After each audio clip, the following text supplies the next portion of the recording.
I'm sure you have had this experience of putting some silverware in a glass, a fork, a knife, or a spoon, having the light come through the glass and making it look like the silverware was bent.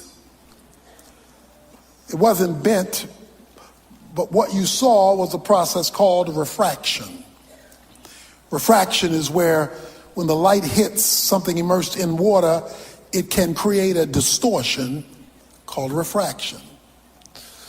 The spoon or the knife or the fork is not bent, but it appears to be bent because of the environment in which it is in. We live in a world that creates a refraction, a distortion. It can so turn things to make things that are straight look crooked, and make things that are crooked appear to be straight.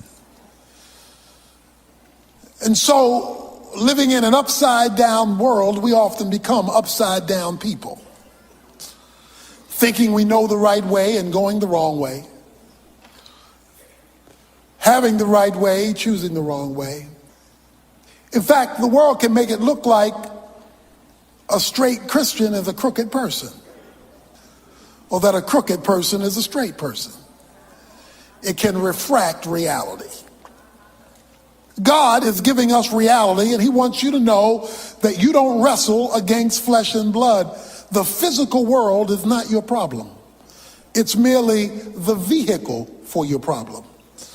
Because he says in verse 12, we wrestle against principalities and powers and forces of wickedness that are located in heavenly places, or the spiritual realm. That is, the physical world gives you the fruit. The spiritual world is the root.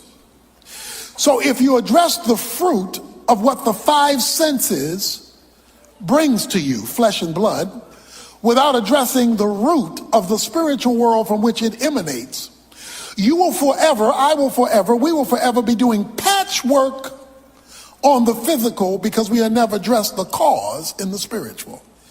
If you and I, if we would ever take seriously the invisible spiritual realm, we would fare much better in the visible physical realm. But because of the process of refraction, distortion, the spiritual realm has been made to be seen as unreal and out there. Because after all, we operate in the world of the five senses. The five senses are very real and very necessary, but they're not the starting point for the Christian who's been seated with Christ in heavenly places. That's not where we start. That's what we deal with, but that's not where we start. The moment you start there, you're in a refracted scenario, because you're not getting things as they truly are, you're getting them as they appear to be. He has said that God has provided armament for us to wear as we deal with spiritual battles in life. In verse 14, he started off with the belt of truth. Truth is God-based knowledge. It is knowledge from God's perspective.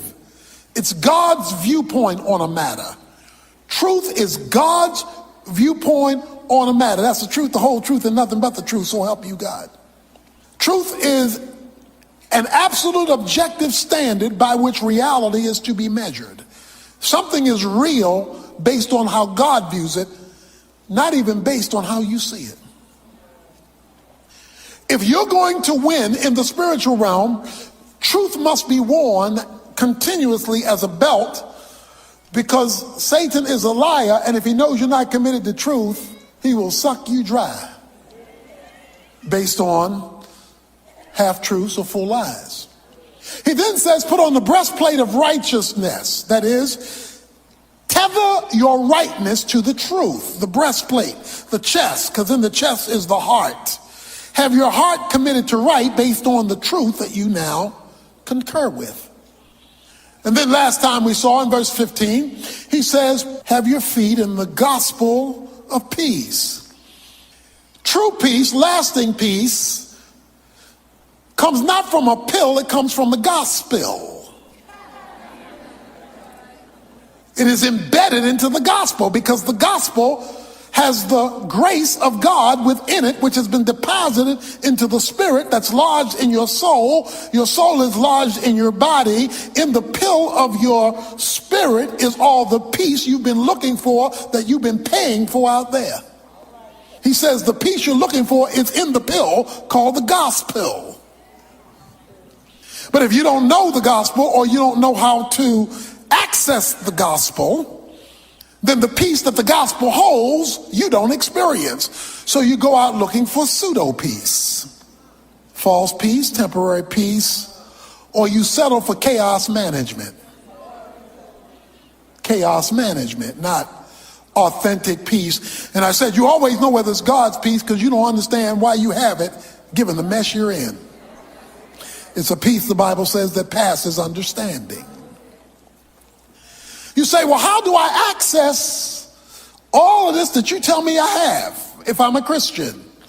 My assumption is that you're a Christian. If you're not a Christian, you have nothing to access. But if you are a Christian, if you have responded to Jesus Christ, how do I access this victorious living in the midst of this spiritual battle that I'm experiencing in my physical world?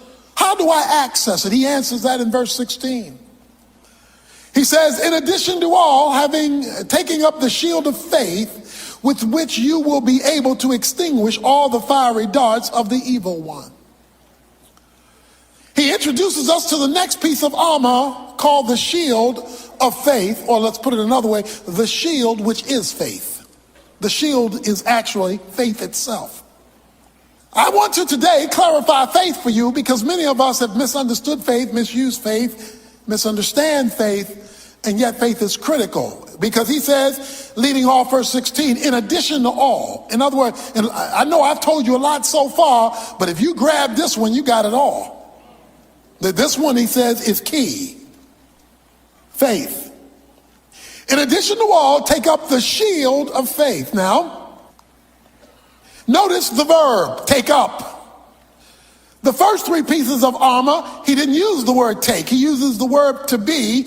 In the text, it says having in verse 14 and 15, having the belt of truth, having the breastplate of righteousness, having the shoes of the gospel. But now he switches verbs. The first three are something you wear all the time. You keep truth with you. You keep righteousness with you. You keep the peace of God with you. You keep those with you. But now when he comes to this next piece, the shield of faith, he says that one you pick up, you take. The first three you keep with you all the time. The last three you pick up on an as-need basis. It's like a baseball player. He wears his baseball suit during a baseball game. He never takes off his uniform, but he picks up the bat when it's time for him to bat. He picks up the glove when it's time to go to the field. In other words, he picks up those as needed. The first three you keep with you. You never take them off. You never change those clothes. But now you must take up the shield of faith. Please notice, you got to take it up. God won't take it up for you. This is your responsibility. He calls it a shield of faith. A Roman soldier had a shield. When it was time for him to fight, he would take his shield. The shield was 2.5 feet wide, 4 feet long. This shield was so situated that a Roman soldier could crouch down and hide his whole body behind it. In other words, the shield covered all of him when it was positioned correctly. His full body could hide behind it. In fact, when you see them in battle, sometimes the Roman soldiers would link their shields next to each other and a whole army could have crouched down and hide behind it. Because the shield of faith would handle anything that the enemy threw at it, whether it was a javelin or whether it was an arrow. So the reason why this particular armament is so critical is that it covers all of you if you're behind it properly. He says, in addition to all, take up the shield of faith. When do you need to take it up? Well, he told us earlier, on the evil day. The evil day is the day all hell breaks loose in your life. It is when you're under attack. It is when the finances are so low you don't know how you're going to make it. It is when you've lost your job and there's none in sight.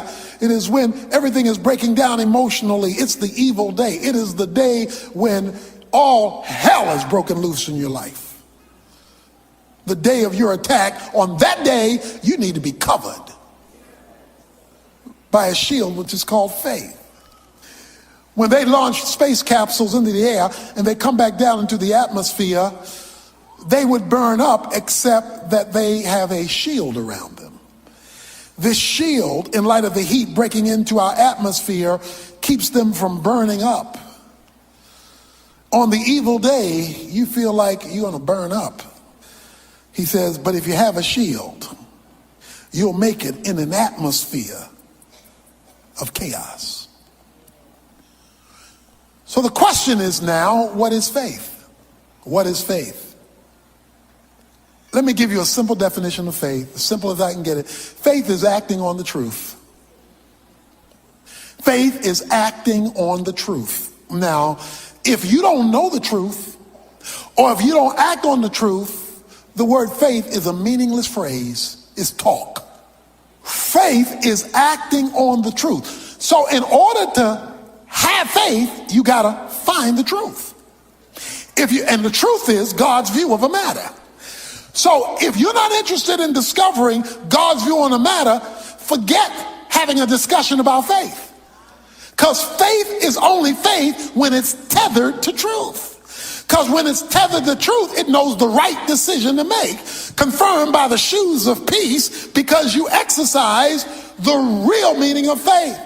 Faith is merely acting like God is telling the truth. A lot of people talk about faith who are not connected to the truth and wonder why faith isn't working.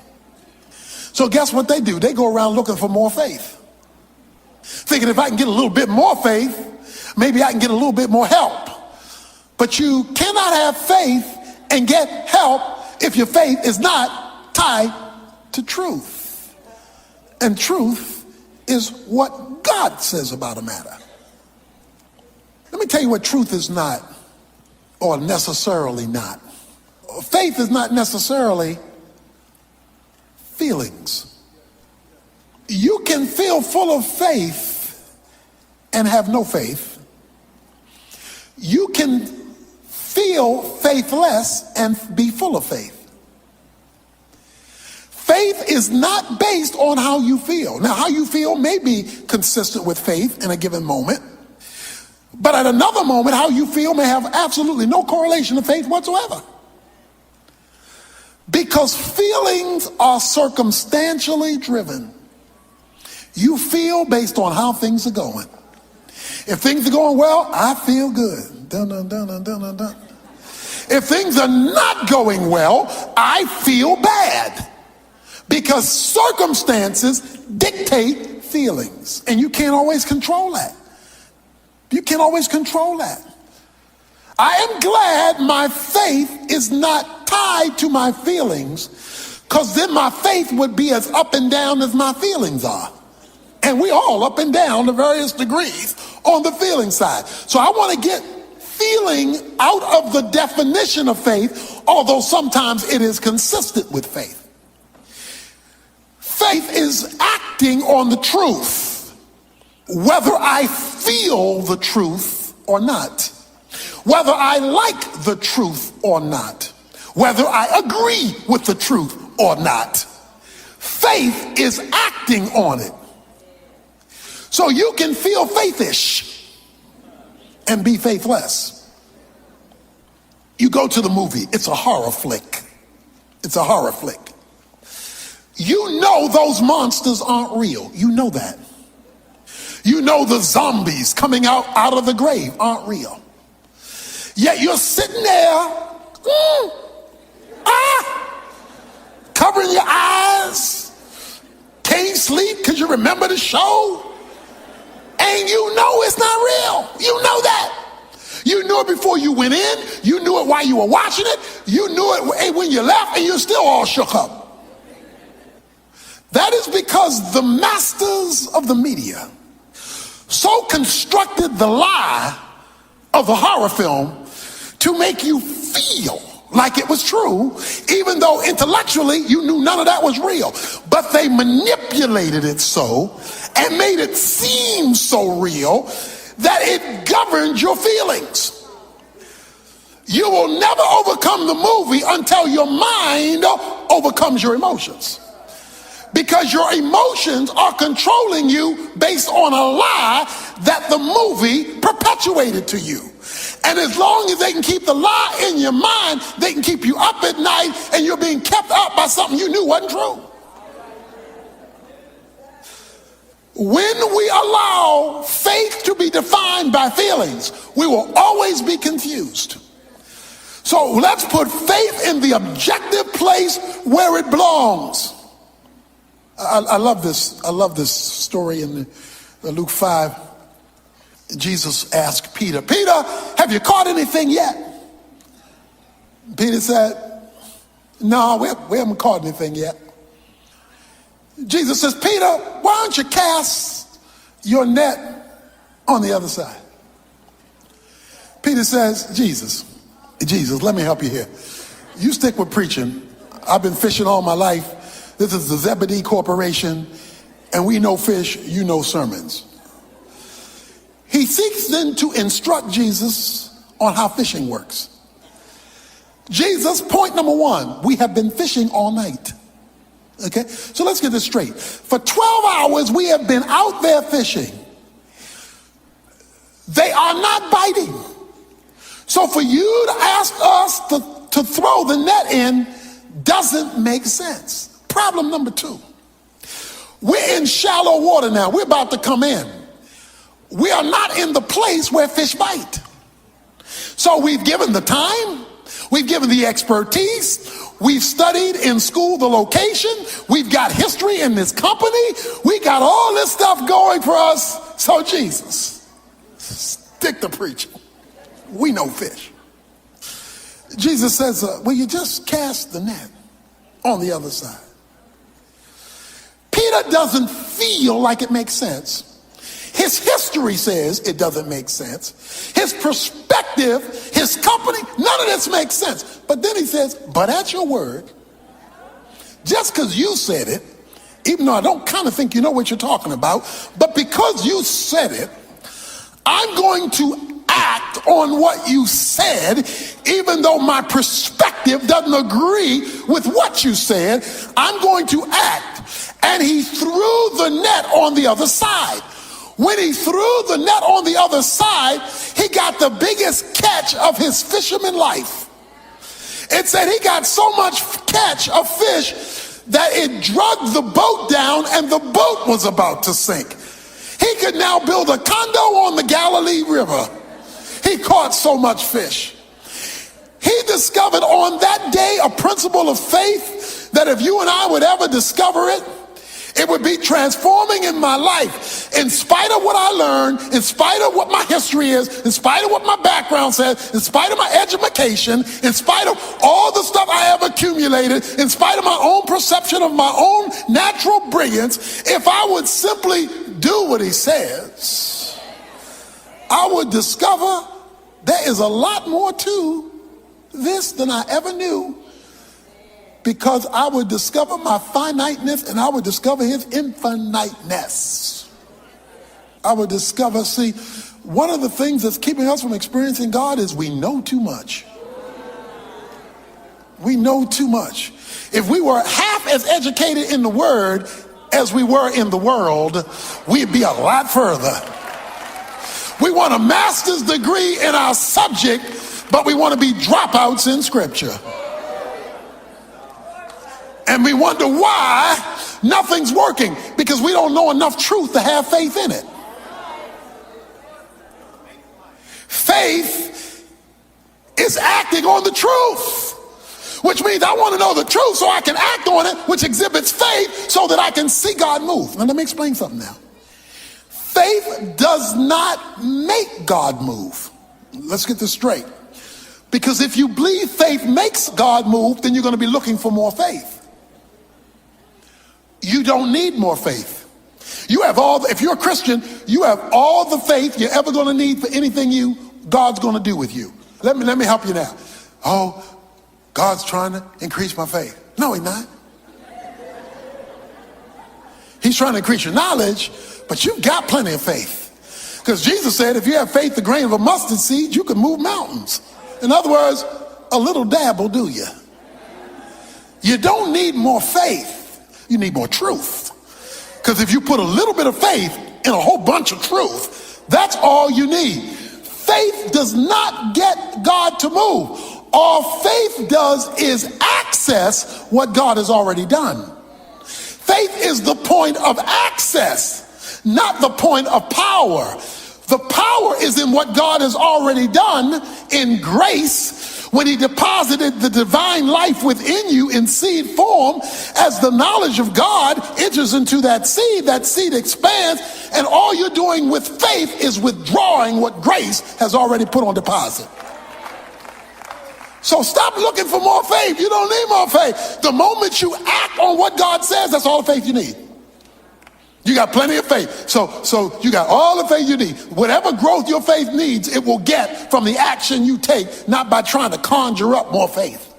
Not by trying to whip it up. Just trying to whip up faith. When really all you're doing is whipping up emotion. You're not whipping up faith. He says, I want you to have the shield of faith. Faith is your access point. Romans chapter 5 verses 1 and 2. He says faith gives you access to grace, and grace is where God has deposited everything he's going to do for you. Everything God is ever going to do for you, he's already done. He can't do anything more. So even when you say God bless me, it's kind of we understand what each other means, but all the blessings he's ever going to give you, he's already given you. There's nothing new he can do for you. Your problem, my problem, is withdrawing it, not getting it. It's already given. Faith withdraws it. So here it is. Grace puts on deposit all of God's goodness on your behalf. Faith accesses the deposits. Work proves you're exhibiting faith. Work proves you're exhibiting faith. Faith accesses grace. Grace has on deposit what you're looking for.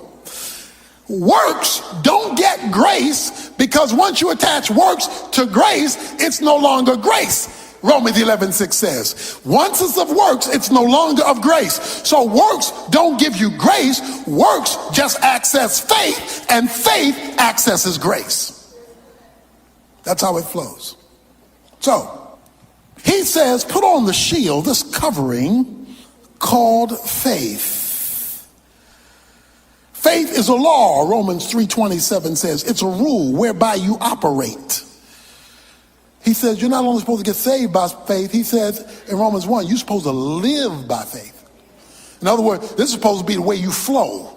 You're supposed to have a faith walk. That's why the Bible calls it walking by faith. You're supposed to have a flow faith. It's supposed to be the way it's supposed to be your groove. It's supposed to be your zone. It's supposed to be your modus operandi. But it must be linked to truth. Now here it is. Please notice this. I'm explaining faith. Faith, if you want it to be real, watch this now, cannot be limited to your five senses. If you limit faith to your five senses, it won't be real faith. It won't be real faith.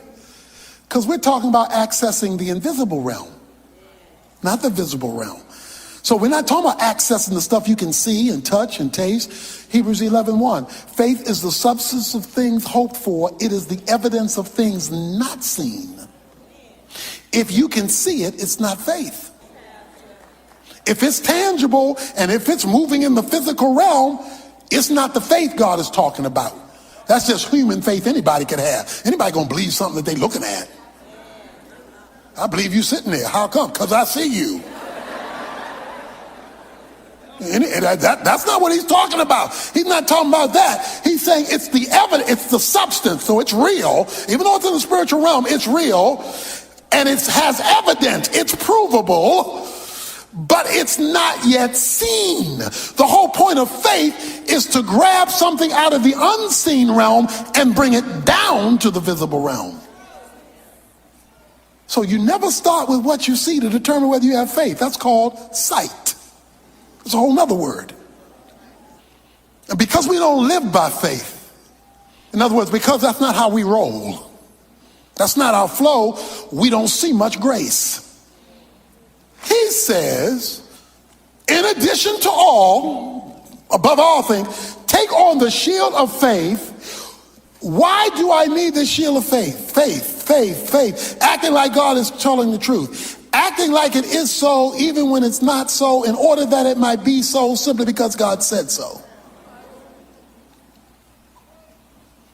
You go to the doctor because there's typically something wrong you can't fix.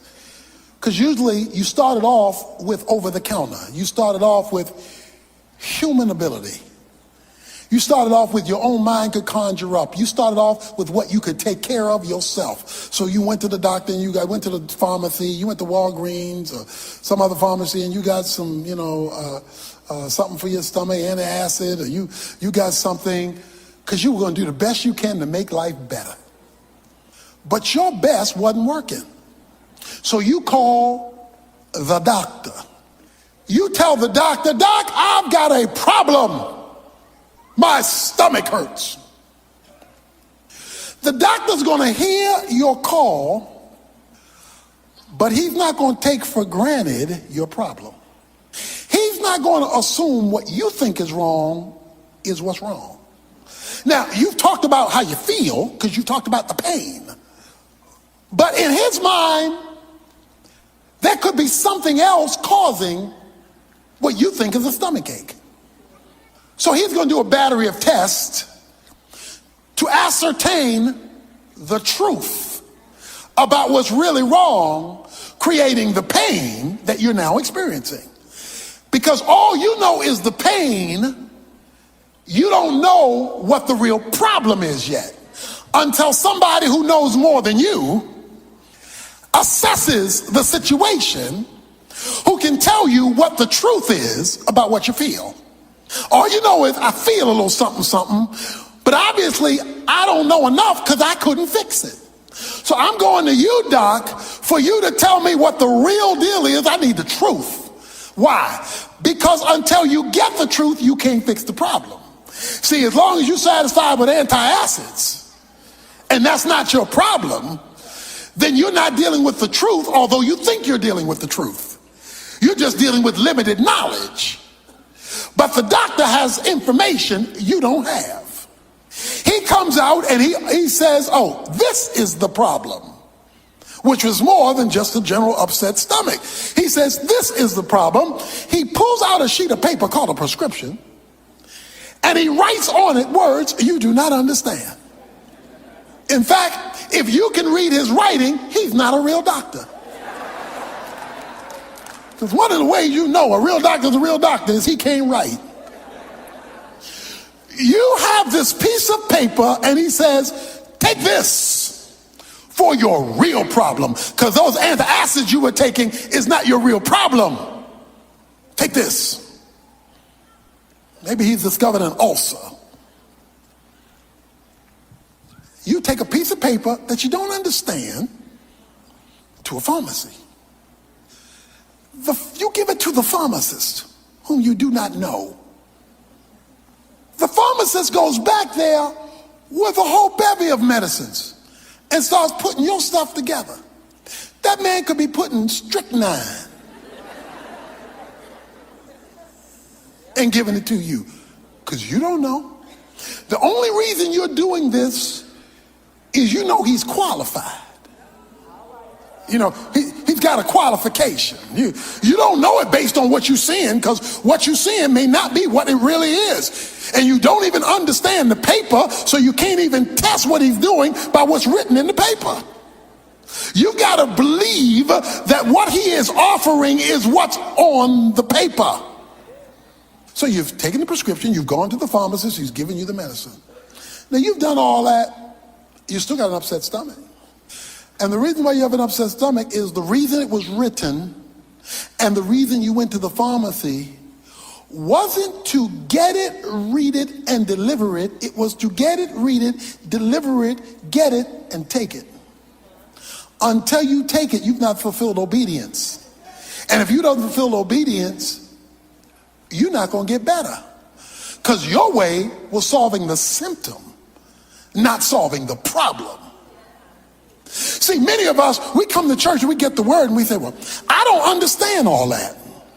I don't understand all that. I haven't studied Hebrew and Greek and Aramaic, and I don't fully understand all that, but I know the one who gave it knows what he's talking about, because he's a pro, he's a doctor. If there is no acting on what's prescribed, there is no faith that has been exhibited. And if there is no faith that has been exhibited, stop complaining to the doctor, his stuff not working. We've got a lot of people complaining to God, your way doesn't work, and we haven't taken pill first. Well, we took one pill and there 20 in the bottle. He said take one every 4 hours. We take one every 4 days and wonder why it's not working. Because we have not exhibited faith. Faith is not a feeling. Faith is not a discussion. Faith is an action taken based on the authorization of somebody who knows what he's talking about. Last time I checked, God knows what he's talking about. Why do you do this? So that you will be able to extinguish all the fiery darts of the evil one. He says the reason you do this, the reason why faith, that shield that you ought to crouch behind, because it can handle anything thrown your way. All the fiery darts of the devil. Notice, not all the darts or arrows. The word dart means arrows. The Roman shield is made of wood, but it's wrapped in leather or some kind of animal skin. When they went out to war, they dipped it in water. They knew that people were going to throw spears at them and that they were going to shoot at them. And that some would dip their tip of their arrow in pitch and light it. That's why he calls fiery arrows. That's an arrow that's been set aflame. You remember cowboys and Indians in the movies or in television?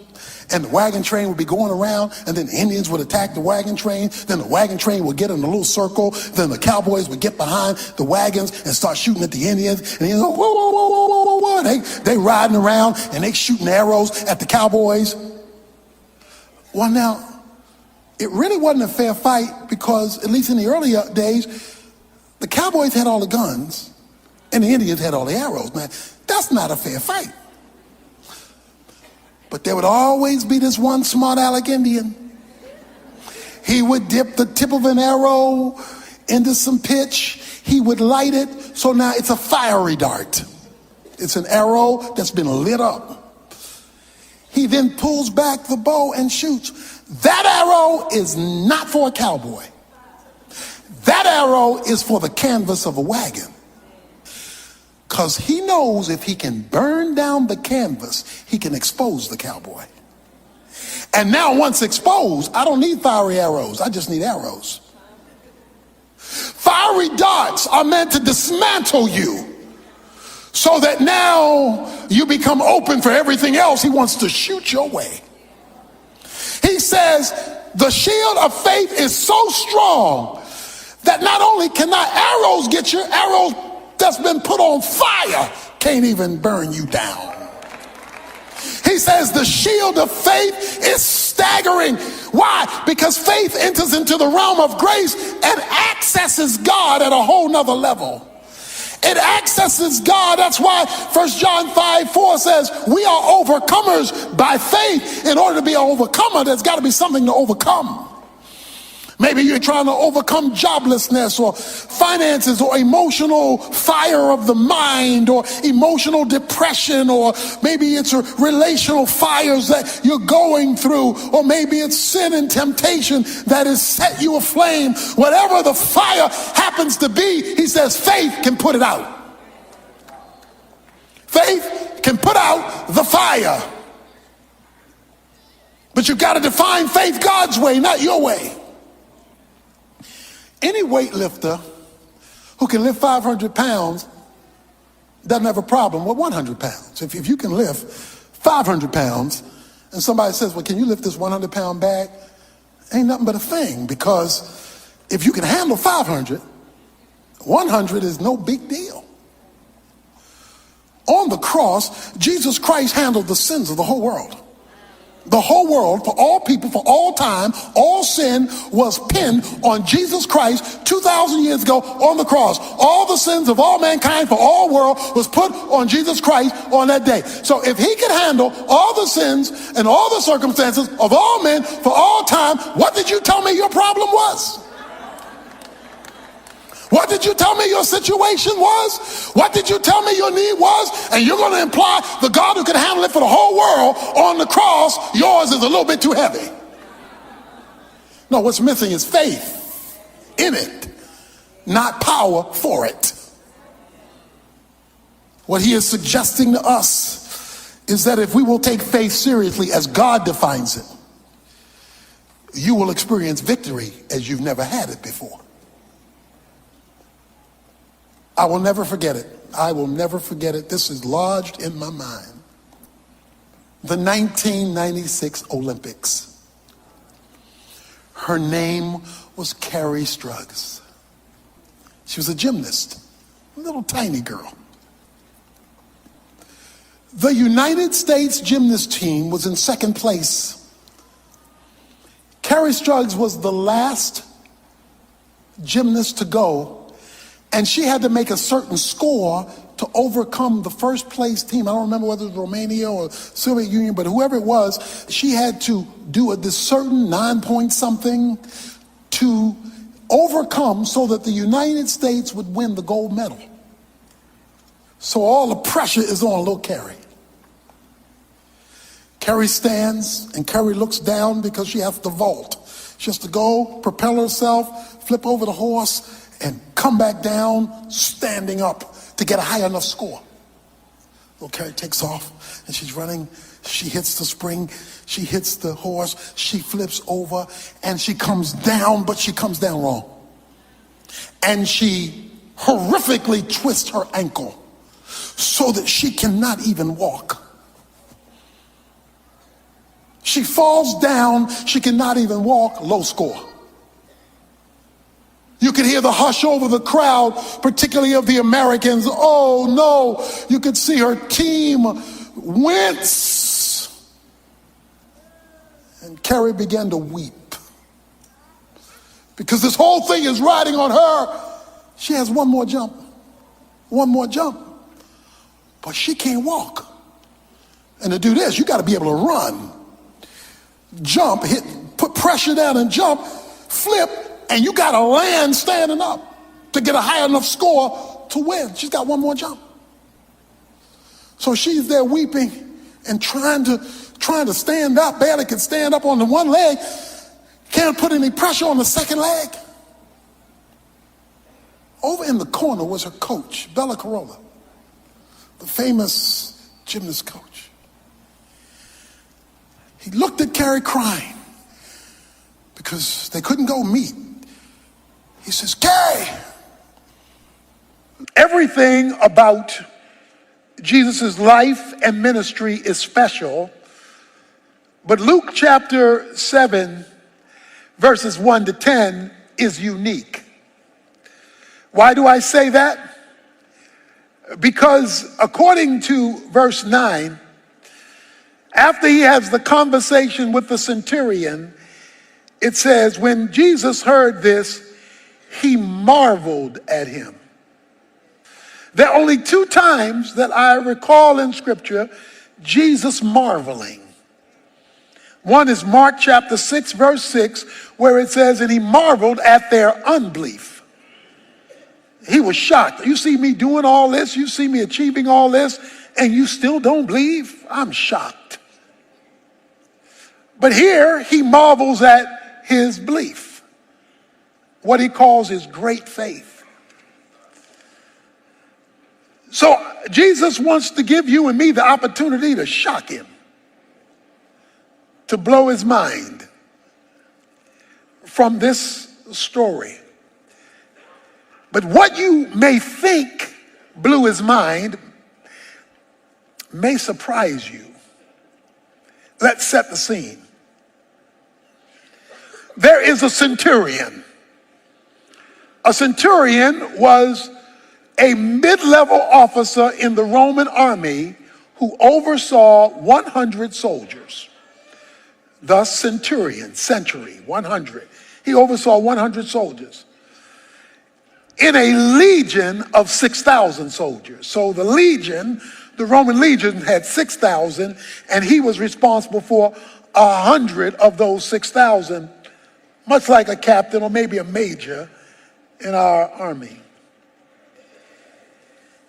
He had a servant who got ill. He got sick and was about to die.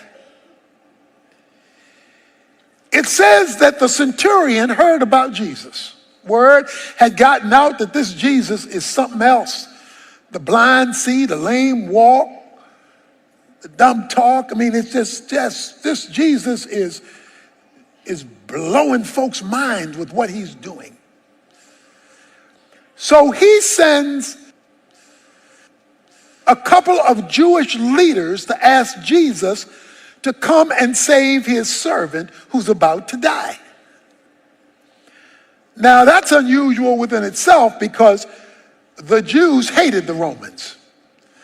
But this Roman was cut in different cloth because the Jewish leaders said he loves our nation, and he even went into his pocket to build our synagogue. He says this guy has loved our nation, and you ought to help him. You ought to save his servant. So Jesus is now on his way to the centurion's house, who has made a prayer request. Save my servant's life. So far, so good. Jesus is on his way. He's gotten the prayer request.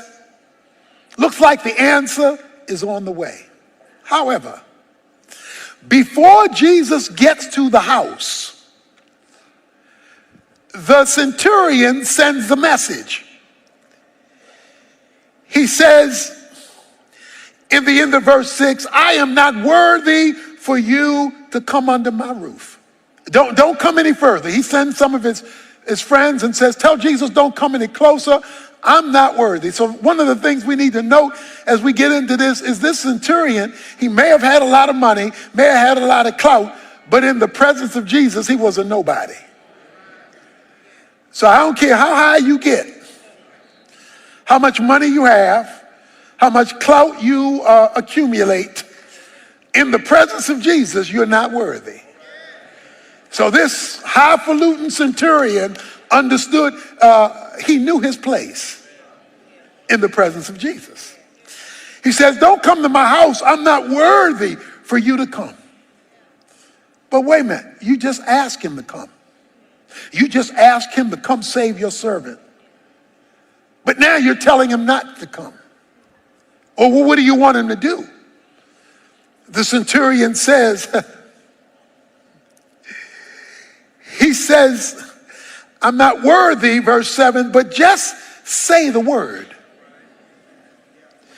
and my servant will be healed. The key to this whole story is verse 8. I need to read it again. For I also am a man placed under authority, with soldiers under me, and I say to this one, go, and he goes, and to another, come, and he comes, and to my slave, do this, and he does it. Now when Jesus heard this, he marveled. Let's parse this. I am also a man under authority. Let's back up to one word. Also. I am also a man under authority. When you use the word also, you mean like something else. I am like something else, or in this case, I am like someone else.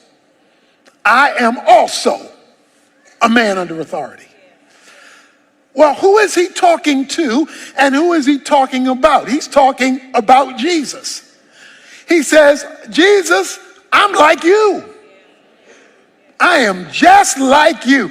I am a man under authority. Why does he say that? Word has gotten out about Jesus doing all these miracles.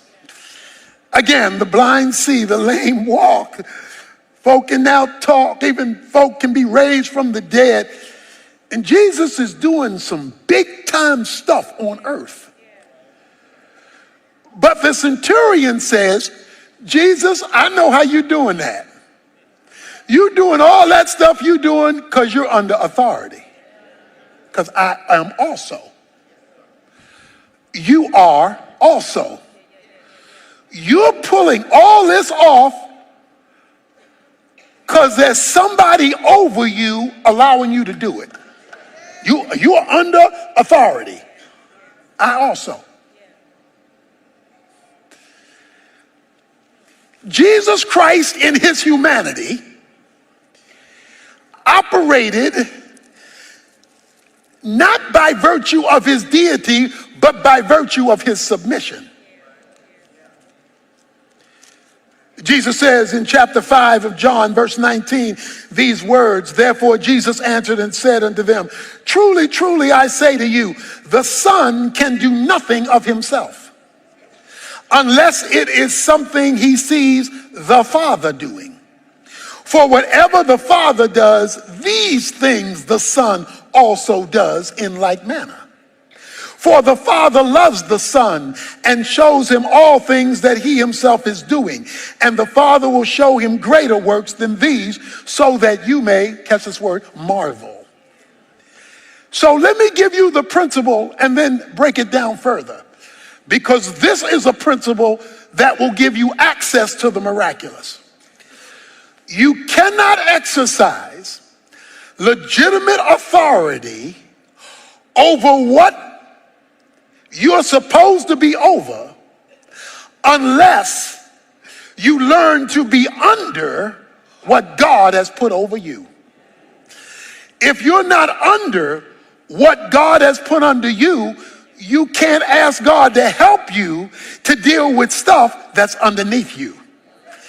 If you are out of alignment with that which is legitimately supposed to be over you, you lose heaven's authority to be able to boss situations that's supposed to be under you.